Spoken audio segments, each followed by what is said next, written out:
The Chinese Communist Party has long bristled at suggestions its signature Belt and Road Initiative is debt-trapped diplomacy disguised as foreign aid. But these numbers tell the real story that the Chinese regime don't want to admit.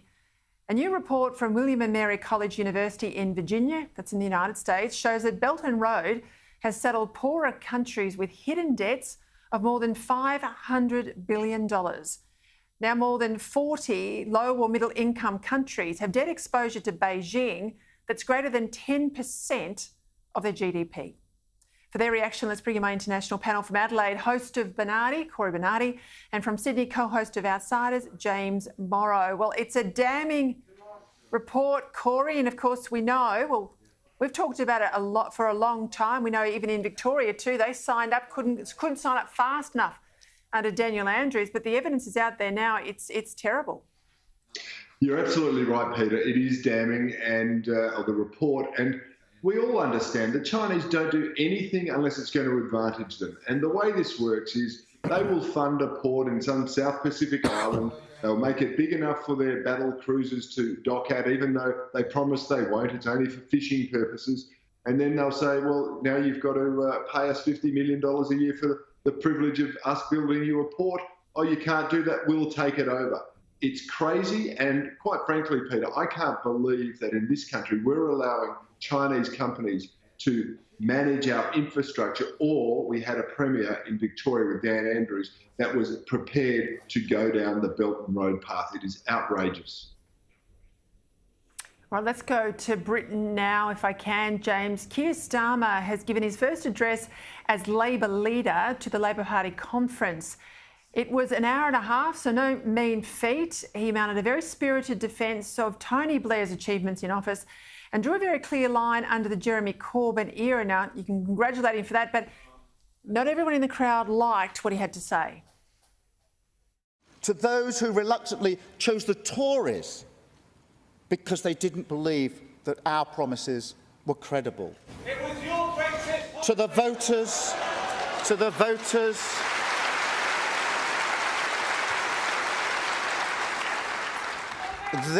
this is a... At this time on a Wednesday, it's normally the Tories that are heckling me. Doesn't bother me then. Won't bother me now. I tell you what, they're very different conferences than we see here, James. They're very stage managed in Australia. The Tory conference and the Labor conference, they're not at all stage managed in the UK. But it's not a good look getting heckled like that. But he's got some hard left characters still there as the hangover from Corbyn, including this bloke. Have a look at this. Labor activist Aidan Harris. Let's have a listen. We need a radical, internationalist, socialist Green New Deal, and we will pay for it by taxing the rich. And yes, Rachel Reeves, there is a money tree. It's called the top 1%. So let's tax them. It's a forest. It is a forest. James?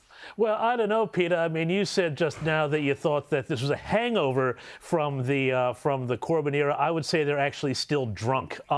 This is, you know, the problem that the Labour Party has in Britain. They've got a huge number of people who are very, very far radically left. And frankly, sorry, I know Keir Starmer is presenting himself as this centrist guy, you know, somewhere on the excitement meter between Neil Kinnock and Tony Blair. But the fact is, if you go and you drill down into what he's talking about, he is just as far left as, you know, anybody we would see in the Greens here in Australia. His platform is all about a Green New Deal, social and economic justice, whatever that is. He himself has said he's a committed socialist. So this idea that this is the kinder, gentler face, I think it's just a face that we're seeing. But at heart, Labour, I don't think in Britain can be trusted to get rid of this whole loony left side, economically, environmentally, and, you know, all of the other things that go along with the baggage of those sorts of positions. We'll just be careful. It's coming to a coalition party here in Australia too, I fear. Cory, let's have a look at this case in the United States. Lieutenant Colonel, or Lieutenant Colonel as they call it in the United States, Stuart Scheller. He's a US Marine who blasted top commanders over the botched withdrawal from Afghanistan. Extraordinary spray, well-deserved, I think. The spray was directed at Biden.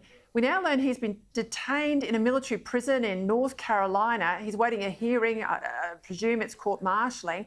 Now, Barack Obama, let's not forget, he commuted the sentence of Bradley Manning, now known as Chelsea Manning, who leaked thousands of top-secret documents to Julian Assange.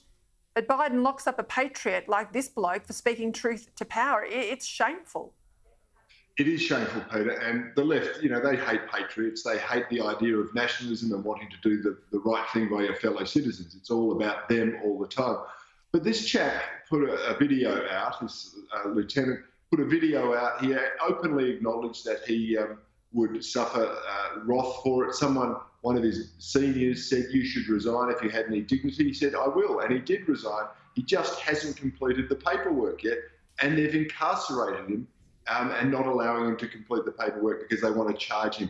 It is manifestly unjust. It's unfair. Whether what he did was wise or not, that's his business. He sacrificed $2 million worth of retirement benefits to have his say. And I think that deserves a bit of selfless self-respect, and they should allow him to resign with dignity. But the left aren't about dignity. They're all about control. Well, I think anyone who puts their life on the line gets to have some say in how things like a withdrawal from Afghanistan occurs or doesn't occur. Cory Bernardi, James Morrow, as always, thank you for your time.